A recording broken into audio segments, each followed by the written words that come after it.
मैं देश से कितनी मोहब्बत करता हूं, भारत को किस नाम से पुकारना है, ये मैं तय करूंगा। सुधीर चौधरी आज तक या आपके जैसी जहनियत रखने वाले लोग हमें ये बताएंगे नहीं, और ना हम सुनने वाले।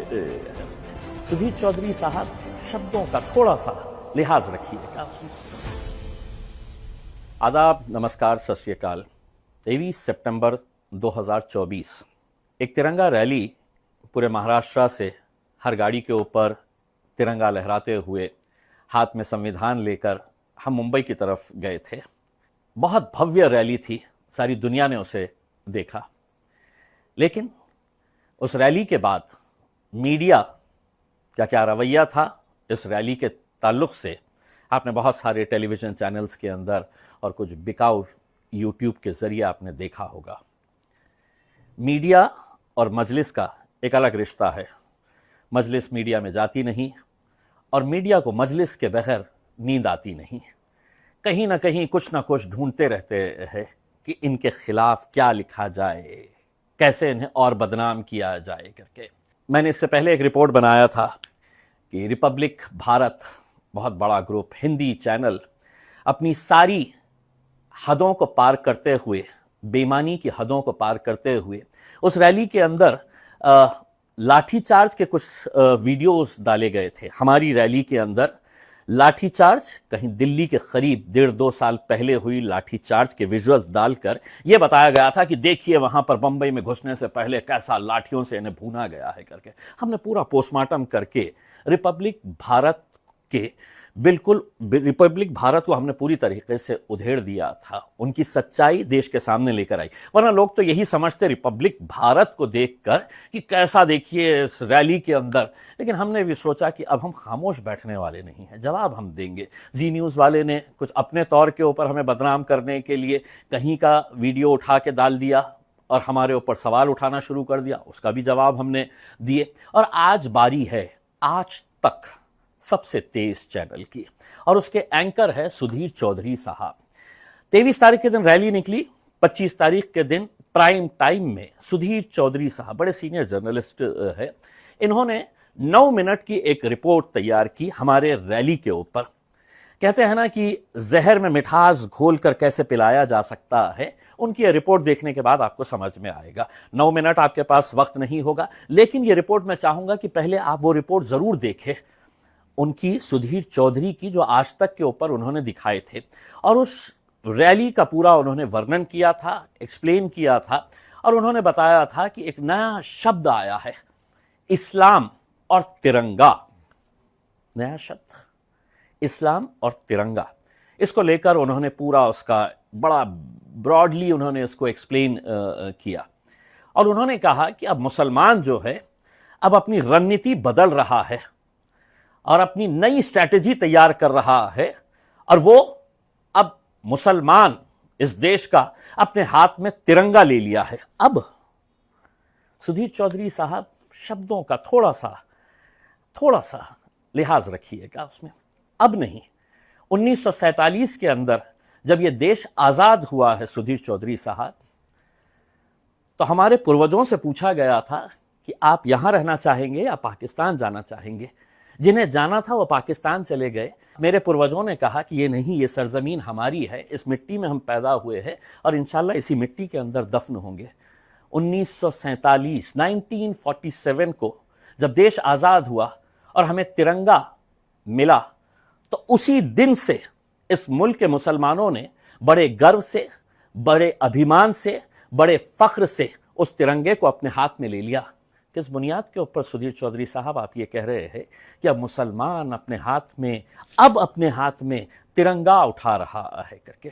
सुधीर चौधरी साहब ने इसके ताल्लुक से क्या कहा है, पहले ये सुन लीजिएगा। आपके लिए एक नया शब्द हम लेकर आए हैं, और आज का नया शब्द है इस्लाम और तिरंगा।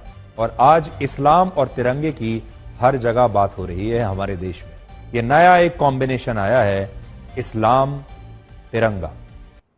सुधीर चौधरी साहब, मुझे पता नहीं है कि आप चश्मा लगाते हैं या आपके एडिटर्स चश्मा लगाते हैं नहीं लगाते हैं, या इन्हें आंखों का कुछ प्रॉब्लम है, इन्हें सच्चाई दिखाई नहीं देती है। आपने अपनी रिपोर्ट के अंदर कहा कि 12,000 लोग इस रैली के अंदर मौजूद थे। मुझे मालूम है आपने एक आंकड़ा कहाँ से उठाया है। यहीं के हमारे औरंगाबाद के टाइम्स ऑफ इंडिया के अपने आप को सेक्युलर कहने वाले एक रिपोर्टर ने डाल दिया कि 12,000 थे करके। या तो इन्हें चश्मे की ज़रूरत है, आपके एडिटर्स को, या आपको भी चश्मे की ज़रूरत है। हज़ारों की तादाद के अंदर गाड़ियाँ थी, तो आप अंदाज़ा लगा सकते हैं कि कितने लोग रहेंगे। तो एक तरफ आप ये कहते हैं कि 12,000 लोग से सड़कों के ऊपर निकले थे, और दूसरी तरफ आपने ख़त्म करते करते अपने ये कहा कि देखिए कितना बड़ा जन सैलाब रास्ते पर उमड़ पड़ा है। सुधीर चौधरी साहब, अगर 12,000 लोग इकट्ठा हुए तो वो जन सैलाब नहीं होता है। अगर लाखों की संख्या के अंदर अगर लोग निकलते हैं तो उसे जन सैलाब कहते हैं। आपने सुधीर चौधरी साहब क्या कहा है इस बारे में, जरा खुद सुन लीजिए। लेकिन महाराष्ट्र में जब देश के 21 करोड़ मुसलमानों में से सिर्फ 12,000 मुसलमान सड़कों पर उतर आए, तो इन दृश्यों ने हर किसी को हैरान कर दिया। और अब लोग कह रहे हैं कि अगर देश के 1% तो छोड़ दीजिए, देश के 0.01% मुसलमानों के सड़कों पर उतरने से अगर ऐसा जन सैलाब आ सकता है, तो अगर 1% मुसलमान सड़कों पर उतर आए तो देश में क्या स्थिति हो सकती है, आप कल्पना कीजिए। आपने कई सवाल इस वीडियो के जरिए उपस्थित किए हैं। उसमें आपने कहा कि आज का मुसलमान राष्ट्रवाद, तिरंगे से अपने आप को जोड़ रहा है। इससे पहले कभी ऐसा देखा नहीं गया है करके कि इतने सारे तिरंगे लेकर मुसलमान निकले हैं। सुधीर चौधरी साहब, मैं औरंगाबाद में 10 साल से लोक प्रतिनिधि हूं, आमदार था, एमएलए, फिर उसके बाद एमपी बना 5 साल के लिए। और उससे पहले भी बड़े गर्व के साथ जब भी 15 अगस्त हो, 26 जनवरी हो, बड़े फख्र के साथ इस मुल्क के मुसलमानों ने हमेशा तिरंगे का एहतराम किया है और इंशाल्लाह आगे भी करते रहेंगे। इन 10 सालों के बारे में मैं अपने बारे में ये कह रहा हूं जिस पर शायद आपकी नज़र कभी पड़ी नहीं है। हर 15 अगस्त को यौम आज़ादी के मौके के ऊपर और 26 जनवरी को जब हम रिपब्लिक डे मनाते हैं, तो मैं पिछले 10 सालों से बहुत बड़ी तिरंगा रैली निकालता हूं। हम बड़े फख्र के साथ सभी लोग जमा होते हैं, हम झंडा, हमारा गर्व से हम वहां पर सलामी देते हैं, और उसके बाद शहर के गलियों से, रास्ते से होते हुए ये तिरंगा रैली पिछले 10 सालों से हम लोग निकाल रहे हैं। हजारों की तादाद के अंदर, 12,000 नहीं, हजारों की तादाद के अंदर लोग अपने हर गाड़ी के ऊपर तिरंगा लगाकर, और उसमें कई सारे ऐसे होते हैं कि जिनके सर के ऊपर टोपी होती है, दाढ़ी वाले है, आप देखकर, हुलिया देखकर पहचान सकते हैं अरे ये तो मुसलमान है करके। इसमें तो इन 10 सालों के अंदर कभी आपको नजर नहीं आया कि हम तिरंगा आज नहीं उठा रहे हैं, हम तिरंगा बहुत पहले से उठाते आ रहे हैं। और मैं ही क्या, मेरे पार्टी के अध्यक्ष अपने दफ्तर में तिरंगा लहराते हैं, कभी आपके ऊपर नजर नहीं पड़ी इनके ऊपर? मुल्क के हर मुसलमान बड़े फख्र के साथ इस तिरंगे को लहराता है, अपने दिल से लगाए हुए है, और आप कहते हैं कि अब मुसलमान तिरंगा उठा रहा है। सुधीर चौधरी साहब, आपने क्या कहा है खुद जरा सुन लीजिएगा और उसके ऊपर थोड़ा गौर करिएगा कि कितनी सफाई से आपने मिठास घोलकर जहर पिलाने की कोशिश की है देशवासियों को। लेकिन हमने सोचा कि चलिए हमको भी जवाब देना जरूरी है। तो आपने क्या कहा है जरा खुद सुन लीजिएगा। पहली बात यह कि अब भारत के मुसलमानों ने अपनी रणनीति को बदला है, मुसलमानों के नेताओं ने रणनीति को बदला है, और अब वो अपनी छवि को बदल रहे हैं। और अब आज का मुसलमान अपने आप को राष्ट्रवाद से और तिरंगे से जोड़ रहा है। इससे पहले आपने इस तरह की रैली में तिरंगे झंडे का इस्तेमाल कभी नहीं देखा होगा। लेकिन पहले जब मुसलमान इस तरह की यात्राएं निकालते थे, विरोध प्रदर्शन किया करते थे, रैली किया करते थे, तब इनमें, उनके हाथों में हरे रंग के धार्मिक झंडे होते थे। आप याद कर लीजिए, हरे रंग के धार्मिक झंडे उनके हाथ में हुआ करते थे इससे पहले। लेकिन यह शायद पहली बार है जब मुसलमानों ने धार्मिक झंडों की बजाय राष्ट्रीय ध्वज, तिरंगा हाथ में लेकर यह यात्रा निकाली है। और ठीक उसी तरह से अपनी एकता दिखाई है जैसे हमारे देश में हिंदूवादी संगठन राष्ट्रवाद के नाम पर अपनी रैलियों में तिरंगा लेकर सड़कों पर उतरते हैं। तो मुसलमानों के हाथ में इस बार हरे रंग का झंडा नहीं है, बल्कि तिरंगा है, और मुसलमान राष्ट्रवाद और तिरंगे के साथ सड़कों पर उतरा है। सुधीर चौधरी साहब, आपने ये भी सवाल उठाया कि इससे पहले मुसलमान जब निकलता था तो हरे झंडे लेकर निकलता था उसमें। जी हाँ, इस मुल्क के अंदर क्या करें सुधीर चौधरी साहब, रंगों को भी बांट दिया गया है। किसी ने कुछ रंग उठा लिया है, किसी ने कुछ रंग उठा लिया है, हम तो तिरंगे को अपनाते हैं। तो आपने ये कहा कि इससे पहले मुसलमान जब निकलता था तो हरा झंडा लेकर निकलता था। आपने ये बोलते वक्त आपके उस स्क्रीन के ऊपर हरा झंडा दिखाया गया, लेकिन वो किस मौके के ऊपर था? हमारे शिया बरादरान जो है, हमारी शिया कम्युनिटी जब मुहर्रम का ताजिया लेकर जाती है, मुहर्रम का जुलूस निकलता है, तो आपने उस जुलूस की तस्वीरें दिखा दिए हैं और उसमें आपने एक हरा झंडा दिखा दिए है। ये कोई सियासी मामला नहीं था, ये एक रिलीजियस ओकेजन के आपने विजुअल्स दिखा दिए। ये कहते कि मुसलमान जब भी निकलता तो हरा झंडा लेकर निकलता है करके, और आपने तो हमारे शिया भाइयों के मुहर्रम के जुलूस की वो तस्वीरें दिखा दी, वो वीडियो चला दिया जहां पर वो हरा झंडा नजर आ रहा है।